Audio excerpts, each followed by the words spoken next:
उस समय का मराठा शासन और सैन्य व्यवस्था आज का मराठी भाषी क्षेत्र महाराष्ट्र राज्य है, जिसका पश्चिमी क्षेत्र समुद्र तट के किनारे मुंबई, भूतपूर्व मुंबई से गोवा तक और आंतरिक क्षेत्र पूर्व में लगभग 160 किलोमीटर नागपुर तक फैला हुआ था।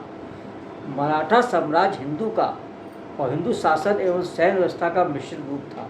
इसका सूत्रपात शिवाजी ने किया था। इसमें समस्त राज शक्ति राजा के हाथ में रहती थी। शिवाजी ने हिंदू पद पादशाही एवं हिंदुत्व धर्मोद्धारक की उपाधि ग्रहण कर पुनः ब्राह्मणों की रक्षा का प्रण किया, जो मराठा उत्कर्ष का एक कारण रहा। इन सब कारणों के साथ मराठाओं के उत्थान में शिवाजी की भूमिका एवं उनके चमत्कारी व्यक्तित्व को कभी नहीं भुलाया जा सकता है। मराठा साम्राज्य को शाहजी भोसले, जीजाबाई, संभाजी, शाहू, बालाजी, बाजीराव प्रथम ने एक नया इतिहास लिखने का मौका दिया। शक्ति का दूसरा शक पेशवा बाजीराव प्रथम 1720 से 40 ईस्वी के शासनकाल में हुआ।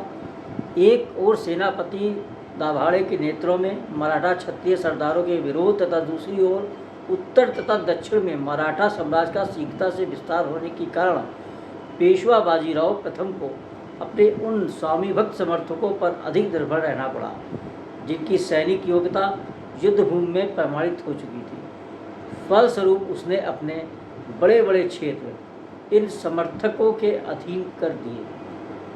मुगलों के दबाव के कारण महाराष्ट्र पश्चिम भारत में शिवाजी के राज के पतन के बाद 18वीं सदी में बना गठबंधन मुगल बादशाह औरंगजेब की मृत्यु जो 1707 में हुई थी के बाद शिवाजी के पौत्र शाहू के नेतृत्व में मराठा शक्ति का पुनरुत्थान हुआ।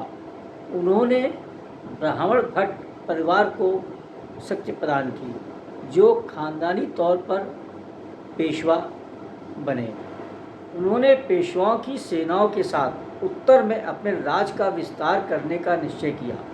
शाहू के जीवन काल के उत्तरार्ध में पेशवा और शक्तिशाली हो गए।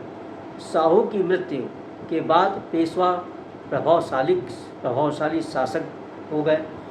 प्रमुख मराठा परिवार के साथ साथ सिंधिया, होलकर, भोसले व गायकवाड़ ने उत्तर तथा मध्य भारत में विजय यात्रा जारी रखी और वे अधिक स्वतंत्र व अनियंत्रित हो गए। इसी बीच विदेशी आक्रमणकारी अहमद शाह अब्दाली की नज़र भारत के वैभव और दिल्ली के सिंहासन पर पड़ चुकी थी, जिसका परिणाम युद्ध के रूप में सामने आया और पानीपत का द्वितीय युद्ध 14 जनवरी 1761 को अफगान आक्रमणकारी अहमद शाह अब्दाली और मुगल बादशाह शाह आलम द्वितीय के संरक्षक और सहायक मराठाओं के बीच लड़ा गया था।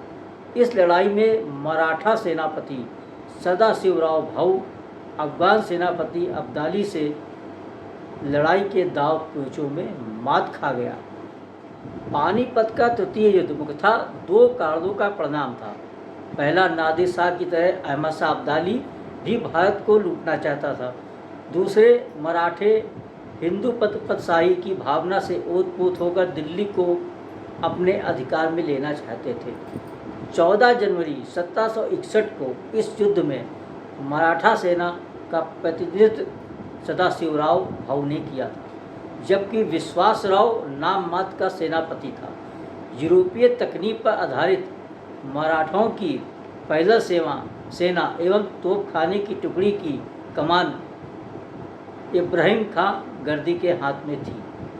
प्रारंभिक सफलता के अतिरिक्त युद्ध का समस्त परिणाम मराठाओं के लिए भयानक रहा। मल्हारराव होलकर युद्ध के बीच में ही अपनी सेना लेकर भाग निकला और मराठा फौज पूरी तरह से युद्ध के मैदान से उखड़ गई। विश्वासराव राव एवं सदाशिवराव भाऊ के साथ अनेकों महत्वपूर्ण मराठे सैनिक इस युद्ध में वीर गति को प्राप्त हुए।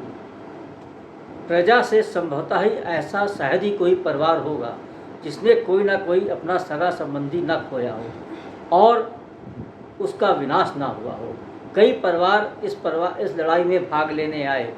राजा भाऊ की सेना ने पानीपत से लगभग 7 किलोमीटर दूर जाटल रोड पर बसे गांव हादौड़ में पड़ाव डाला था तथा राजा भाऊ ने वहां पर शिव के चमत्कार से प्रभावित होकर वहीं पर प्रगटेश्वर महादेव मंदिर की स्थापना भी की।